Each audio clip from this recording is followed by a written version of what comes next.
नमस्कार दोस्तों, तो आज हम बात करने जा रहे हैं एक होम्योपैथिक मेडिसिन का जिसका नाम है एनाकार्डियम ओरिएंटल। ये एक प्लांट किंगडम का रेमेडी है और इसका कॉमन नेम है मार्किंग नट, क्योंकि ये नट ग्रुप का रेमेडी है। इसका जो फ्रूट्स होता है वो कैस्यू काजू के तरह होता है, हार्ट शेप्ड का। ठीक है, इसका जो फैमिली है वो एनाकार्डियासी है और इसके प्रोगर स्टाफ हैं। और इसका जो माइज्म की बात करें तो वो सूरा और सिफिलिटिक माइज्म में आता है। इस मेडिसिन में एक बहुत ही प्रोमिनेंट और बहुत ही इम्पोर्टेंट कैरेक्टर होता है, वो होता है सप्रेशन। इसका जो पेशेंट होगा उसमें देखिएगा सप्रेशन बहुत सारे सिम्टम में आपको देखने को मिलेगा, क्योंकि एनाकार्डियम पेशेंट के जो पेरेंट्स होते हैं वो बहुत ही ज़्यादा स्ट्रिक्ट होते हैं। वो अपने चिल्ड्रन के प्रति बहुत ही ज़्यादा रूड होते हैं, बहुत ही ज़्यादा स्ट्रिक्ट होते हैं, जिस कारण से चाइल्डहुड से ही क्या होता है, बच्चा अपना डिज़ायर को सप्रेस्ड करते चलता है। वो कुछ भी करेगा तो अपने पेरेंट्स के अकॉर्डिंग करेगा, पेरेंट्स को सेटिस्फाइड करने के लिए करेगा, पेरेंट्स को खुश रखने के लिए करेगा। इवन कि उसको कौन सा कपड़ा पहनना है, क्या करना है, क्या खाना है, नहीं खाना है, सब कुछ इसके पेरेंट्स डिसाइड करते हैं। और ये बच्चा अपने पेरेंट्स को सेटिस्फाइड करने के लिए, पेरेंट्स को खुश रखने के लिए पेरेंट्स का हर बात मानते चलता है। पेरेंट्स के नज़र में एक आइडियल पर्सन बन के ये रहना चाहता है, जिस कारण से इसका अपना डिज़ायर जो होता है वो सप्रेस्ड होते जाता है। और यही चिल्ड्रन जब बड़ा होता है धीरे धीरे तो उसके अंदर क्रूरनेस आता है, उसके अंदर जो सेल्फ कॉन्फिडेंस होता है वो बिल्कुल ही नहीं होता है। ये कुछ कॉमन चीज़ हो गया। अब हम आते हैं इसके सिम्टम की तरफ। तो बोलता है कि anacardium patient is found mostly among neurasthenic. Neurasthenic का मतलब होता है कि फिजिकली और मेंटली एग्जॉस्टेड पर्सन। तो जो इसका जो पेशेंट होगा वो आपको फिजिकली भी एग्जॉस्टेड दिखेगा और मेंटल लेवल पे भी वो आपको एग्जॉस्टेड दिखेगा। दूसरा कहता है कि aversion to work, lack of self confidence. चूँकि इसका जो सेल्फ कॉन्फिडेंस होता है वो बहुत ही कम होता है अपने प्रति, इसलिए ये कोई भी काम करने से डरता है। इसको लगता है कि अगर वो करेगा तो वो उसमें अच्छा नहीं कर पाएगा या उस काम में फेल हो जाएगा या उसको फेलियर मिलेगा, इसलिए उसका एवर्सन होता है वर्क के प्रति। नेक्स्ट है कि nervous dyspepsia relieved by food. इसमें जो होता है वो नर्वस डिस्पेप्सिया होता है, मतलब एब्डोमिनल डिस्कम्फर्ट होगा नर्वसनेस के कारण। और ये जो एब्डोमिनल डिस्कम्फर्ट होता है वो फूड से यानी खाना खाने से इसको आराम मिलता है, रिलीफ मिलता है। अगला बोलता है impaired memory, depression, irritability with diminution of senses. उसका जो मेमोरी होगा बहुत ही ज़्यादा इम्पेयर्ड होगा, बहुत ही वीक मेमोरी होगा, समय पे कोई भी चीज़ याद नहीं कर पाएगा। साथ साथ वो डिप्रेस्ड होगा पर्सन, बहुत ही ज़्यादा इरिटेबल भी होगा। और उसका जो सेंस ऑफ ऑर्गन होता है, जैसे स्मेल का सेंस हुआ, हियरिंग का हुआ, साइट का हुआ, ये बहुत ही वीक होता है। ठीक है, इसको दूसरे लैंग्वेज में ये भी बोलते हैं कि वीकनिंग ऑफ ऑल सेंसेस। अगला जो है वो है fear of examination in student. जब वो एग्ज़ाम देने जाएगा जब उसका एग्ज़ाम होगा तो वो बहुत ज़्यादा डरा हुआ रहता है। क्यों? क्योंकि उसको ऐसा लगता है कि वो एग्ज़ाम में अच्छा नहीं कर पाएगा, अच्छे से लिख नहीं पाएगा या उस टाइम वो भूल जाएगा। तो उसके कॉन्फिडेंस से रिलेटेड है ये। उसको मतलब अपने प्रति बहुत ही कॉन्फिडेंस कम होता है। अगला बोलता है कि empty feeling in the stomach temporarily relieve by eating. उसके स्टोमक में हमेशा एम्प्टी फीलिंग महसूस होगा, उसको लगेगा कि एब्डोमेन हमेशा, स्टोमक हमेशा खाली है। और ये जो खाना खाएगा या कुछ भी खाएगा तो उससे उसको आराम मिलता है। नेक्स्ट जो एक इम्पोर्टेंट और भी है वो है irresistible desire to curse and swear. इसमें दूसरे को कर्स करने का, दूसरे को स्वेर करने का मतलब कि दूसरे के प्रति बुरा सोचना, उसको बुरा बोलना, गाली देना, ये करना वो करना, उसके प्रति वो बहुत ही ज़्यादा उसका डिज़ायर होता है। वो आसानी से किसी को श्राप दे देगा, किसी को गाली दे देगा। अगला सिम्टम बोलता है कि skin symptom similar to rhus tox. इसका जो स्किन सिम्टम होता है वो रस्टक्स के बहुत सिमिलर होता है। नेक्स्ट है strange tempered, laugh at serious matter and is serious over laughing things. ये जो पर्सन होगा वो एकदम सीरियस मैटर पे, जहाँ पे सीरियस रहना चाहिए वहाँ पे वो हंसेगा, और जहाँ पे हंसने वाला मैटर होगा वहाँ पे वो एकदम सीरियस रहेगा। तो इसका जो टेम्पर होता है वो एकदम स्ट्रेंज होता है, अबनॉर्मल होता है। नेक्स्ट अगर हम माइंड में बात करें तो इसमें sudden loss of memory, patient is greatly troubled about his forgetfulness. इसमें क्या होगा कि मेमोरी का सडन लॉस हो जाएगा। जब कोई भी चीज़ याद करना होगा तो ये अचानक से भूल जाएगा उस चीज़ को, ठीक है। और इसमें ये जो फॉरगेटफुलनेस इसमें होता है, इस कारण से इसको बहुत ही ज़्यादा ट्रबल होता है। ये कंफ्यूज्ड होगा, अनफिट फॉर बिजनेस होता है, क्योंकि ये फॉरगेटफुलनेस होता है इसमें बहुत ज़्यादा। अगला बोलता है कि lack of confidence in himself and other. इसमें केवल अपने आप में ही कॉन्फिडेंस नहीं होगा, ऐसा नहीं है, ये दूसरे को भी कॉन्फिडेंस, लैक ऑफ कॉन्फिडेंस की नज़र से देखेगा। इसको लगेगा कि सामने वाला भी जो है वो सही से कोई काम नहीं कर पाएगा या वो अच्छा नहीं कर पाएगा। दूसरा बोलता है कि disposed to be malicious. Malicious का मतलब होता है कि दूसरे को हार्म पहुंचाना, ये इसमें बहुत ही ज़्यादा टेंडेंसी होता है। फिर बोलता है कि irresistible desire to curse and swear, हम लोग ऑलरेडी डिस्कस कर चुके हैं। अब इस जो पेशेंट होगा उसमें टू साइड्स होता है। टू साइड्स कहने का मतलब क्या कि एक तरफ वो बहुत ही अच्छा रहेगा, बहुत ही अच्छा लोगों के साथ बिहेव करेगा, और दूसरी तरफ इसका नेचर बहुत ही क्रूल होगा, बहुत ही रूड होगा। इसी को बोलते हैं टू साइड्स से। और ये जो दोनों साइड है एक दूसरे का अपोजिट होता है। जैसे यहाँ एक लाइन बोलता है कि two sides constantly opposite to each other, angel is sitting on one shoulder and devil on the other. इसको ऐसा लगेगा कि एक शोल्डर पे एंजल बैठा हुआ है जो इसको अच्छा अच्छा काम करने को बोलेगा, इसको पॉजिटिव एटीट्यूड देगा, और दूसरी तरफ डेविल होगा जो इसको बुरा काम यानी कर्सिंग स्वेरिंग नेचर इसको प्रोवाइड करेगा। तो इसी को बोलते हैं टू साइड्स, ठीक है। एक तरफ ये गुड होगा, एंजेलिक बिहेवियर शो करेगा, बहुत ही ज़्यादा ओबीडियंट होगा। और ये सारा ओबीडियंट एंजेलिक होता है, ये इसलिए होता है ताकि इसको पनिशमेंट ना फील हो, ये दूसरे के सामने अच्छा बन के रहे, ताकि लोग इसके बारे में अच्छा सोचे, लोग इसको पनिश ना करे, इसके बारे में बुरा ना सोचे। जो पेशेंट होगा बहुत ही ज़्यादा ऑर्डरली होता है, फास्टिडियस होता है। वो जब तक सब कुछ को अच्छे से प्रॉपर जगह पे रख नहीं देगा तब तक वो आराम से नहीं बैठेगा। Cannot rest till the things are in proper place. Next है हार्ड होगा, मैलिशियस होगा, वायलेंट होगा, डेविल होगा, डिसगस्टेड विथ हिमसेल्फ। बिकॉज एक बहुत ही अच्छा लाइन लिखता है कि it is a wife of selfish man who doesn't allow her to take any decision, hence become irresolute, lack of self confidence, confused, always have two wills, become dull and absent minded। ये जो person होगा, मान लीजिए suppose कीजिए कि अगर कोई patient wife है तो उसका जो हस्बैंड होगा बहुत ही ज़्यादा रूड होगा, बहुत ही ज़्यादा क्या होता है स्ट्रिक्ट होता है, जिस कारण से वो अपने वाइफ को कोई भी डिसीजन लेने के लिए अलाउ नहीं करता है, जिस कारण से जो वाइफ होगी वो बहुत ही ज़्यादा इरेसोल्यूट हो जाती है, उसका कॉन्फिडेंस बिल्कुल ख़त्म हो जाता है।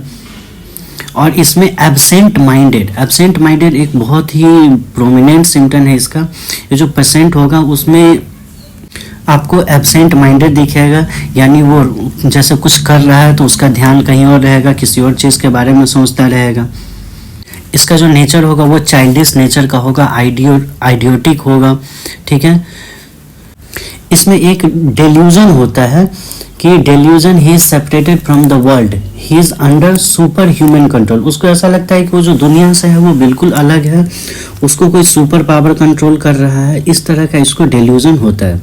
नेक्स्ट है फिक्स्ड आइडिया। ये जो पेशेंट होगा उसका आइडिया बहुत ही फिक्स्ड होगा, मतलब कि अगर कोई भी चीज़ वो सोच लिया है तो वो उसी पे अड़ा रहेगा, चाहे उसको लोग कितना भी कन्विंस कर ले, वो अपने आइडिया को नहीं बदलना चाहेगा, वो उसी के बारे में उसी पर डिटरमाइंड होगा। Permanently maintained and not subject to change. Next इसको हेलुसिनेशन होता है। हेलुसिनेशन इस चीज़ का होता है, इसको लगेगा कि जैसे कोई डेड पर्सन का आवाज़ सुन रहा है या कुछ अलग चीज़ जो नहीं है उस चीज़ को वो फील कर रहा है, महसूस कर रहा है, देख रहा है, इस तरह का इसको हेलुसिनेशन होता है। नेक्स्ट है कि anxiety when walking, feel as if he pursued. जब वो चलेगा तो उसको ऐसा लगेगा कि उसका कोई पीछा कर रहा है, कोई उसको देख रहा है, इसके लिए वो बहुत ही ज़्यादा एंजाइटी फील करेगा। Profound melancholy and hypochondriasis with a tendency to use violent language. ये पेशेंट आपको बहुत ही ज़्यादा हाइपोकॉन्ड्रियस नेचर का देखेगा, मतलब कि वो अपने हेल्थ के बारे में बहुत ही ज़्यादा कॉन्शियस रहेगा। उसको हमेशा ये डर रहता है कि कोई वो सीरियस बीमारी से सफ़र कर रहा है, थोड़ा भी सर्दी खांसी होगा तो उसको डर होगा कि कोई सीरियस बीमारी हो गया। तो इस तरह का टेंडेंसी आपको इसमें देखने को मिलता है। नेक्स्ट सस्पिशियस, हम ऑलरेडी डिस्कस कर ही लिए, ये बहुत ही ज़्यादा सस्पिशियस होता है। सस्पिशियस का एक और इम्पोर्टेंट मेडिसिन है, वो है हायोसाइमस।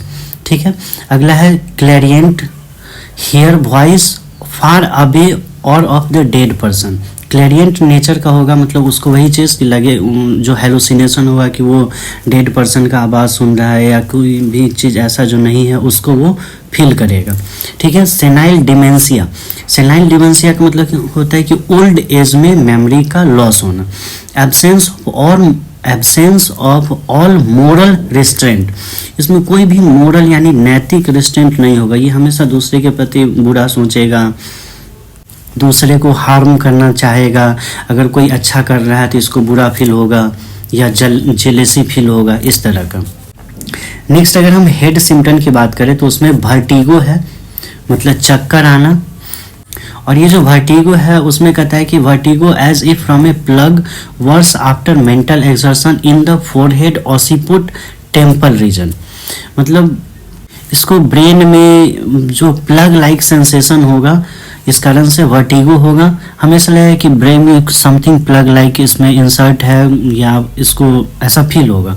ठीक है, और ये जो होगा वो कुछ भी मेंटल एक्सर्शन के बाद वर्टिगो बढ़ जाएगा। और ये वर्टिगो कहाँ कहाँ होगा, तो फॉरहेड यानी माथा के एकदम आगे फ्रंट रीजन में, ऑसिपुट रीजन में होगा, साइड में होगा और टेम्पल रीजन में होगा। ठीक है, अगला बोलता है itching and little boils on the scalp. जो स्काल्प होगा हेयर के नीचे, वहाँ पे बहुत ही ज़्यादा इसको इचिंग होगा और छोटा छोटा बॉयल्स होगा उसके स्काल्प पे। नेक्स्ट अगर आई की बात करें, आई सिम्टम का, तो वहाँ भी प्रेशर होगा, plug like sensation in the orbit, वहाँ भी इसको प्लग लाइक सेंसेशन फील होता है ऑर्बिट में। ठीक है, और ब्लड विजन होगा, इसका विजन क्या होगा, बहुत ही ब्लड होगा। Object appear too far away, इसको जो नज़दीक का ऑब्जेक्ट होगा वो भी एकदम दूर का दिखेगा, लगेगा कि बहुत दूर है। ईयर में भी इसको प्रेसिंग फील होगा, pressing in the ear as a from plug, यहाँ भी ईयर में भी प्रेसिंग सेंसेशन होगा, प्लग लाइक सेंसेशन होगा। हार्ड ऑफ हियरिंग होगा, मतलब इसका हियरिंग जो होगा, हियरिंग कैपेसिटी वो वीक होगा, वो बहुत मतलब कि एकदम कोई धीरे से बोलेगा तो उसको सुन नहीं पाएगा।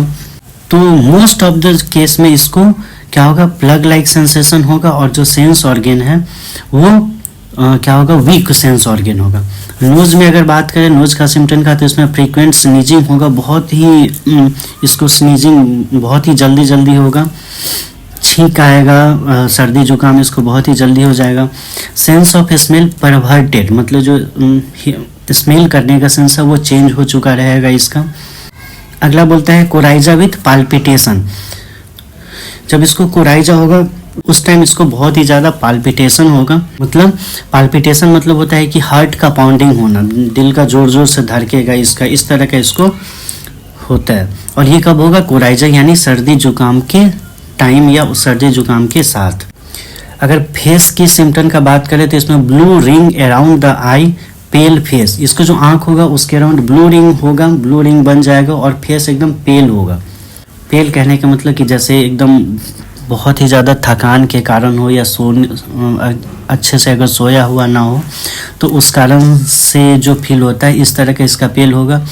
ये जो ब्लू रिंग होता है वो बेसिकली क्या होता है कि कोलेस्ट्रॉल वगैरह के डिपॉजिट के कारण होता है।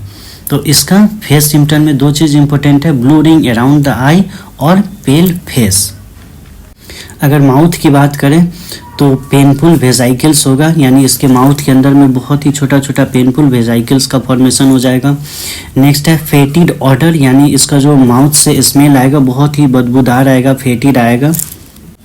जैसे मान लीजिए कि खाने के बाद अगर वो अच्छे से माउथ साफ नहीं करता है तो जो फूड पार्टिकल है वो उसमें रिमेन रहेगा और उसका फर्मेंटेशन होगा। तो उस तरह का आपको फेटिड ऑडर उसके माउथ से देखने को मिलेगा। टंग फील स्वेलिन, इसका जो टंग होता है वो ऐसा लगेगा कि आपको स्वेलिन है। ये किसी एलर्जिक रिएक्शन के कारण हो सकता है या न्यूट्रिशनल डिफिशियंसी के कारण हो सकता है। बेसिकली जो है वो विटामिन B12 और आयरन के डिफिशियंसी के कारण टंग का स्वेलिंग फील होता है। और भी रीजन हो सकता है, impending speech and motion with saliva in the mouth, मतलब इसका जो स्पीच होगा इम्पेंडिंग होगा, कोई भी चीज़ वो अच्छे से क्लियरली नहीं बोल पाएगा, जैसे वो बहुत ही तोड़ ममोड़ के बोलेगा और मतलब क्लियर नहीं बोल पाएगा ताकि सामने वाला उसको समझ सके। ठीक है, नेक्स्ट बोलता है कि burning around the lip as if from the pepper, जो उसका लिप होगा उसके अराउंड आपको बर्निंग सेंसेशन फील होगा, उसको फील होगा। अब हम आते हैं स्टोमक में। स्टोमक में क्या होगा, weak digestion with fullness and distension, इसका जो डाइजेशन होगा वो बहुत ही ज़्यादा वीक होगा, थोड़ा भी कुछ खाएगा तो इसको लूज मोशन हो जाएगा या गैस का ट्रबल हो जाएगा। इसको हमेशा जो होगा स्टोमक फुल दिखेगा, फुल फील होगा इसको। ठीक है, empty feeling in the stomach already discuss कर चुके हैं। नेक्स्ट है इरेक्टेशन, मतलब बेल्चिंग, ढेकार, ये होगा। साथ साथ नौसिया होगा, वोमिटिंग होगा। और ये जो इरेक्टेशन हो या बेल्चिंग हो बोले या नौसिया वोमिटिंग बोले, ये जो है वो खाना खाने से, ईटिंग से इसको रिलीफ मिलेगा। अगला बोलता है एप्टेड टू चॉक व्हेन ईटिंग और ड्रिंकिंग, जब वो कुछ खाएगा या पिएगा तो चॉकिंग इसमें होने का टेंडेंसी होता है, चॉक करने का टेंडेंसी होता है।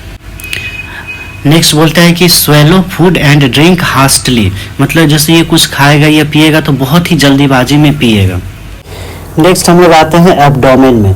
एब्डोमेन में जो है यहाँ भी इसको प्लग लाइक सेंसेशन फील होगा, pain as if plug was pressed in the intestine, इसको ऐसा लगेगा कि जो इंटेस्टाइन है उसमें कुछ प्लग लाइक प्रेस्ड है और इस कारण से इसको पेन होगा। दूसरा बोलता है कि रम्बलिंग फीलिंग होगा स्टोमक में, जैसे कुछ गार्गलिंग नॉइज प्रोड्यूस होगा इसके स्टोमक रीजन से। पिंचिंग पेन होगा और ग्रिपिंग पेन होगा, जो पेन होगा इसमें पिंचिंग ग्रिपिंग होता है और ये इसको ऐसा लगेगा कि कुछ इंटेस्टाइन में प्रेस्ड कर रहा है, इस कारण से हो रहा है। आगे हम लोग आते हैं रेक्टम में। रेक्टम में बॉबल इनएक्टिव होगा, स्लो बॉबल मूवमेंट होगा, ठीक है, जिस कारण से इसको कंस्टिपेशन होगा। इनइफेक्चुअल डिजायर होगा, fail to do what they are trying. Rectum feels powerless as if plugged, यहाँ रेक्टम में भी इसको प्लग लाइक सेंसेशन होगा। Spasmodic constriction of the sphincter ani, even soft stool pass with difficulty, ठीक है। इसको ऐसा लगेगा कि जो रेक्टम है इसका, उसका जो स्फिंक्टर है वो एकदम पावरलेस हो गया है, जिस कारण से इवन जो सॉफ्ट स्टूल होगा वो भी इसको पास करने में मुश्किल होगा। Itching in the anus, moisture from rectum, जो रेक्टम है वहाँ उसको मॉइस्चर्ड फील होगा हमेशा, और जो एनस है उसमें इचिंग होगा। हेमोरेजिक ड्यूरिंग स्टूल, जब वो स्टूल के लिए जाएगा तो वहाँ से उसको ब्लीडिंग डिस्चार्ज होगा स्टूल के साथ, ठीक है। और इसमें पेनफुल हेमोरॉयड भी होता है। नेक्स्ट हम लोग बढ़ते हैं मेल सिम्टम में। तो मेल सिम्टम में voluptuous itching, increased desire, seminal emission होता है। वॉल्यूप्टियस इचिंग का मतलब होता है कि बहुत ही ज़्यादा वायलेंट इचिंग होगा इसको प्राइवेट ऑर्गन में, जेनाइटल ऑर्गन में। इसका जो सेक्सुअल डिजायर होगा वो बहुत ही ज़्यादा इंक्रीज्ड हो जाता है। सेमिनल इमिशन होगा, मतलब कि अननेसेसरी सेमिनल इमिशन होगा, उसको जो सेमिनल ग्लैंड होता है वहाँ से उसको डिस्चार्ज होगा, हमेशा फील होगा डिस्चार्ज। फिर प्रोस्टेटिक डिस्चार्ज होता है ड्यूरिंग स्टूल, जो स्टूल के लिए जाएगा तो उस टाइम प्रोस्टेट ग्लैंड का डिस्चार्ज होगा। ये सब हो गया मेल का। अब अगर फीमेल में आते हैं तो leucorrhoea with soreness and itching. Leucorrhoea एक ऐसा प्रॉब्लम है, कंप्लेन है, जिसमें क्या होता है येलोइश और ग्रेनिश डिस्चार्ज होता है वेजाइना से, ठीक है। तो ये जो डिस्चार्ज होगा उसके साथ उसको सोरनेस फील होगा वेजाइना में, जेनाइटल ऑर्गन में, और बहुत ही ज़्यादा इचिंग होगा। मेंसेस स्केंटी होता है इसका, जब इसका मेंसेस आएगा तो वो बहुत ही ज़्यादा स्मेल करेगा, और ये हाइपोमेनोरोहिया या ये बेसिकली हाइपोमेनोरोहिया के कारण होता है, ठीक है। अगला हम बात करते हैं रेस्पिरेटरी की। तो pressure on the chest as a from plug, यहाँ भी जो चेस्ट में प्रेशर लाइक सेंसेशन होगा वो इसलिए होगा क्योंकि इसको लगा कि प्लग है समथिंग, ठीक है। सप्रेशन ऑफ चेस्ट, उसको चेस्ट बहुत ही टाइट फील होगा, सप्रेस्ड फील होगा। Cough excited by talking in children after a fit of temper, जो चिल्ड्रन होगा उसमें बात करने से कफ इसका क्या होगा, एक्साइटेड होगा, एग्रावेटेड होगा। Cough after eating with vomiting of food and pain in the occiput, जब भी कुछ खाएगा तो उससे भी इसको कफ एक्साइटेड होगा, एग्रावेट होगा, ठीक है। हार्ट में अगर बात करते हैं तो पाल्पिटेशन होता है, ऐसा लगता है कि इसको जो हार्ट है वो एकदम पाउंडरिंग हार्ट है, एकदम मूव कर रहा है। कफ कोराइजा इन द एज्ड, जो एज ओल्ड एज होगा पेशेंट उसमें आपको कोराइजा देखने को मिलेगा। कोराइजा एक क्या होता है, एक्यूट इन्फ्लेमेटरी कंडीशन होता है, तो ये आपको देखने को मिलेगा एज्ड पर्सन में। नेक्स्ट अगर बैक की बात करें तो इसको डल प्रेशर होगा, फिर dull pressure in the shoulder as a from weight, इसको जो शोल्डर है उसमें डल प्रेशर फील होगा, इसलिए है कि कुछ एकदम हैवी चीज़, वेट चीज़ उस पर रखा हुआ है। Stiffness of the nap of neck, जो गर्दन होगा वहाँ पे इसको बहुत ही ज़्यादा स्टिफनेस फील होगा। नैप बोलते हैं जो back side of the neck होता है उसको, ठीक है।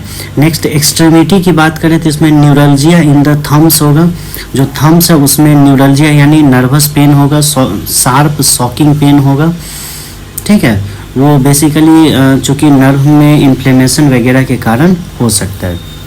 पैरालिटिक वीकनेस इसको फील होगा।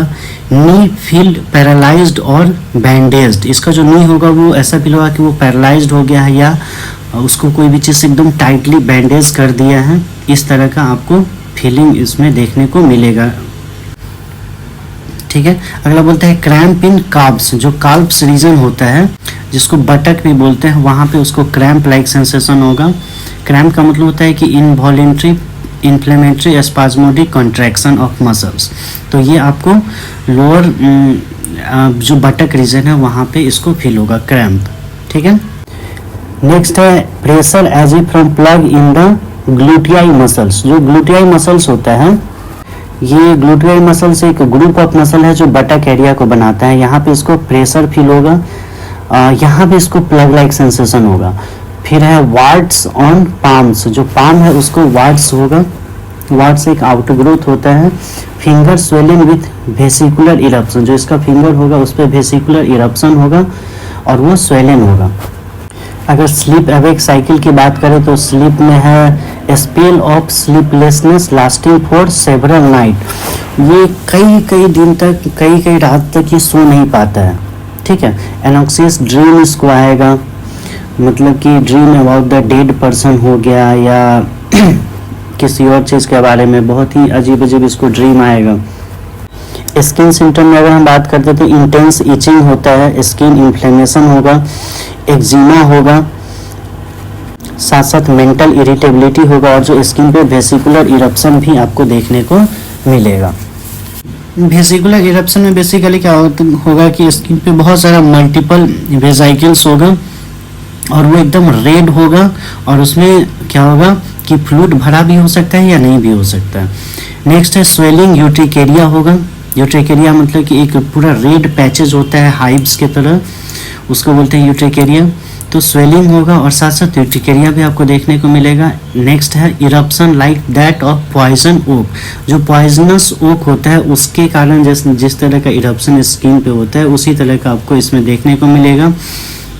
फिर एक्जिमा में बोलता है कि न्यूरोटिक एक्जिमा होगा और अल्सर ऑन फोर आर्म होगा, ये फोर आर्म में इसको अल्सर फील होगा। अगर हम इसके मोडलिटी की बात करें तो worse on application of hot water, यानी हॉट वाटर अप्लाई करने से इसका जो कंप्लेन होगा वो बढ़ जाएगा। और बेटर फ्रॉम ईटिंग, जो एब्डोमिनल कंप्लेन होगा वो ईटिंग से रिलीफ होगा या हेडेक भी ईटिंग से रिलीफ होगा। और व्हेन लाइंग ऑन साइड, जब साइड में लाई करेगा और रबिंग से इसको रिलीफ मिलता है। इसका अगर कंपैरिजन करें तो एनाकार्डियम ऑक्सीडेंटल से ये कंपेयर किया जा सकता है, रस्टक से कंपेयर किया जा सकता है, चेलिडोनियम से किया जा सकता है और ये प्लेटिना को इसके बाद आसानी से चलाया जा सकता है। प्लेटिना फॉलो विल, जैसे कोई मेडिसिन दी और उसका कुछ कंप्लेन अगर रह गया उसके बाद, तो प्लेटिना इसके बाद चलाया जा सकता है। Thank you.